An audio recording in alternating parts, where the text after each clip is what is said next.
Muy buenos días. El vídeo de hoy trata sobre la parroquia de Somió. Sabéis que es la más grande de Gijón, la más grande de Asturias y está compuesta por 10 barrios. Es decir, nos vamos a salir un poquito de la tónica, va a ser la excepción a toda esta serie de microvídeos que vamos a ir realizando sobre los barrios gijoneses.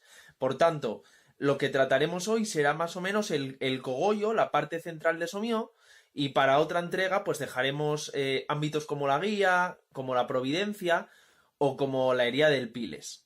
Así que ya me dicen qué les parece, a ver si les gusta, vamos a seguir en esta línea y nada más que desearles que salgamos pronto de esta situación, que volvamos rápidamente a la normalidad y un abrazo y un saludo a todos. Hasta luego.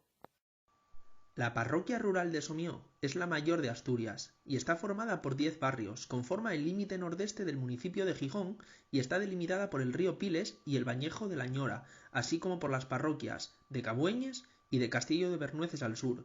Somió es la clara muestra del proceso evolutivo del ente urbano.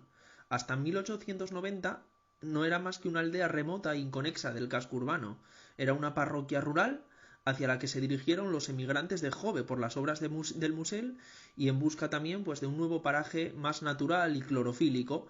También fue objeto de segundas residencias, evidentemente, y de quintas de recreo de las familias más potentadas de la región y de la aristocracia.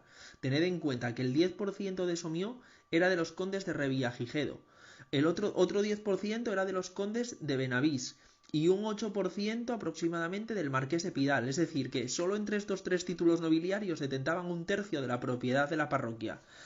Más, más que definirla como una ciudad jardín, en cuanto a modelo hecho al efecto, como por ejemplo podrían ser las casas baratas del Coto, Somió ya era un jardín per se. El bastidor natural de espacios verdes, bosquejos, carballeras, fuentes y manantiales ya determinaban que era un jardín histórico de antemano, toda la parroquia. Sobre la misma se introdujeron unos nuevos usos residenciales, poco a poco, progresivamente, y aquí es donde dio comienzo el proceso de rururbanización. Es decir, Somió era una suerte de casas de aldea, de huertas, de hórreos, paneras, plantaciones frutícolas, actividades agroganaderas y también algo de actividad pomológica, como el llagar de Tomás Tarracina. Los palacetes vinieron después, como dijimos, y se pudieron consolidar gracias al desarrollo de las infraestructuras de transporte, como la conexión ferroviaria del norte y del interior con la meseta, así como la tranviaria local, cuando Florencio Valdés resultó concesionario en 1889 de una línea privada, para él, que iba desde la Guía hasta el centro de Gijón. Somió abría por fin sus puertas a los vecinos gijoneses. Esto se reforzaría al año siguiente, en 1890, con la prolongación del tranvía, primero de tracción de sangre, hasta la plaza de Villamanín. Era tirado por caballos o por mulas. En el bucle de Villamanín daba la vuelta este tronco de mulas y acercaba a cientos de gijoneses cada fin de semana a disfrutar de las giras campestres que se organizaban en las quintas de recreo o en fiestas y bailes como las de Somio Park. Hablando de Somio Park, la Quinta Peláez fue adquirida por la compañía de tranvías para revalorizar todo a su paso, como comentamos en el vídeo de la arena. En esa quinta, en esa finca, abrió Somio Park, como restaurante, merendero, con amplios jardines para jugar, un campo de fútbol, en cuyo lugar se hicieron los chalés de Fernández, el dueño del Sporting, con kiosco de música, se organizaban bailes como habíamos dicho, también incluíamos las orquestas, y en fin, al otro lado también estaba el campo de fútbol de San Julián, es decir, en muy poquitos metros había dos campos. Luego el caserío de Somió se caracteriza por las casas de aldea, por los palacetes, por los núcleos itinerarios, por las filas de adosados, principalmente. Que son esos núcleos itinerarios, como define el profesor Álvaro González, son los conjuntos de casas apiñonadas en torno a las principales carreteras, como las de entrada a la Guía, las casitas de la Pondala o las casas de Casaspicha, en los cuales, si se dan cuenta, siempre se abrían merenderos o restaurantes rústicos. ¿Por qué? Porque se estaban situando frente a los filatos, que eran los puntos de entrada de la villa, y tributaban por menos. Entre las posesiones más majestuosas de Somió podemos encontrar pocas ya, pues muchas desaparecieron o están abandonadas, pero bueno, véase el caso de Villa Josefina, en La Corolla, por ejemplo. Buena parte de ellas, además, introdujeron instalaciones deportivas en su interior, cuestión muy curiosa, cuando en aquella época apenas nadie tenía acceso al ocio en Gijón y ellos ya lo tenían en su propia casa. Sin salir de su propia casa, en su finca. esas familias potentadas se podían permitir dichos espacios. Por ejemplo, en Vistalegre o la Erpo de los hermanos Felgueroso tenía cancha de tenis, tenía una bocamina también que recreaba su actividad de la camocha. Luego al lado estaba la gran posesión de Tomás Zarracina, donde tenía el llagar de sidra champanada, Villa María, bautizada así por los condes del Real Agrado y uno de los mayores tesoros de Asturias. La Quinta Bertrán también al lado, recientemente reformada, aunque perdió su singular enredadera, que recubría la fachada. Luego la finca de la Redonda, convertida en el Museo Baristo Valle, que tiene el jardín escultórico más singular del concejo, también tenía cancha de tenis. O la Quinta Bauer, del banquero y representante de la casa Rothschild en España, que tuvo que emigrar de Somío precisamente por adueñarse de la fuente de 1913 que tiene ante la casa. Sin duda la Bauer es la más impresionante obra arquitectónica de todo Gijón, con un lago y un embarcadero en su interior, con un frontón de pelota, también con enganches para jugar al lawn tenis, y es el mayor jardín privado de Gijón. También es tremendamente interesante un elemento microarquitectónico adosado a las tapias de más de una treintena de fincas que hemos inventariado y que son los miradores y los cenadores. Además los tenemos de todos los estilos arquitectónicos, racionalistas como el de Villaquique, Art Nouveau como el del Colegio de las Dominicas, historicistas, de piedra o eclécticos y más llamativos como el de Villamaría. Pero ¿sabían ustedes que Somío fue la cuna en España de un ignoto y minoritario deporte como el croquet? Pues su introductor fue Casimiro Velasco, el hijo del de la calle, en La Corolla, en la actual casa de la familia Ayesta. Los primeros clubes y campos de croquet de España fueron los de Gijón, los de La Corolla, donde en una misma finca reparcelada llegó a haber hasta 4. Y llegó a haber 8 campos de croquet en total en Somío. Y todos figuran además, curiosamente, situados en torno a las 2 vías principales de comunicación, la avenida del Piles al Infanzón y la del Profesor Pérez Pimentel. Es decir, en Somío nació un endemismo, un deporte originario de Gijón, se extrapoló, se llevó al ámbito nacional y además tuvimos allí la mayor concentración de campos. Por otra parte, Somío fue la parroquia gijonesa y seguramente la parroquia de Asturias con mayor número de espacios de ocio. Tuvo por lo menos 14 campos de fútbol desde antes de la Guerra Civil, 14.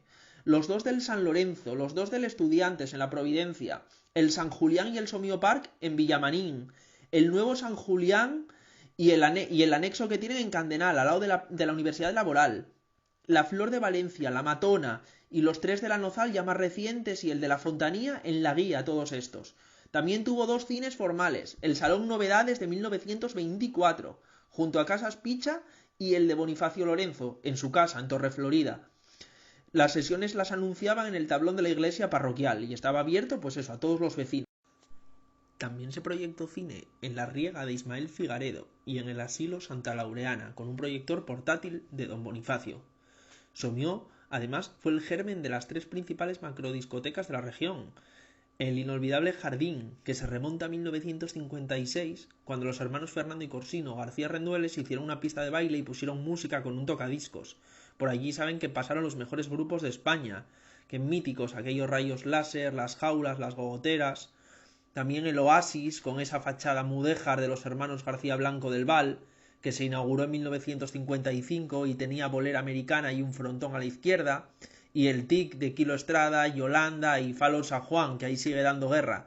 Abrió en 1981 sobre el merendero Ideal Rosales, donde saben que se grabó la oscarizada película de Garci, Volver a empezar.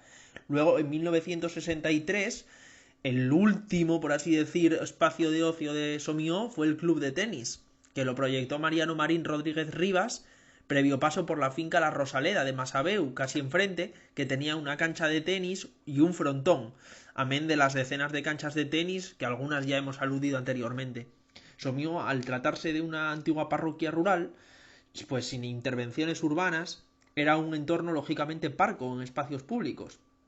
Entre ellos tenemos la Carballera de la Pipa, delante de la macrodiscoteca El Jardín, el Prado de la Iglesia de San Julián, que es otra carballera declarada monumento natural, donde se recogieron las farolas decimonónicas de la calle Corrida, proyectadas por Mariano Medarde en 1899, la iglesia de San Julián actual, que es de Juan Manuel del Busto, se levantó, saben, sobre el mismo lugar que la original, que databa del siglo XVII. Luego otro espacio, la plaza de Villamarín, que está presidida por el conjunto de la capilla más el palacio del obispo, y fue ocupado por las Agustinas Recoletas en 1947. cuando se produjo la destrucción de su convento, donde el mercado de San Agustín, en la Guerra Civil. Ahí el palacio del obispo, ¿por qué se llama así? Pues por el obispo Martínez Vigil. Era su quinta de recreo, donde veraneaba, y fue comprado en 1885. Ojo, en Somío también tuvimos 3 kioscos. El de la Placina de Villamanín, el de piedra que se derribó hace poco, en Camino de las Delicias, y el del Perú, hoy reabierto.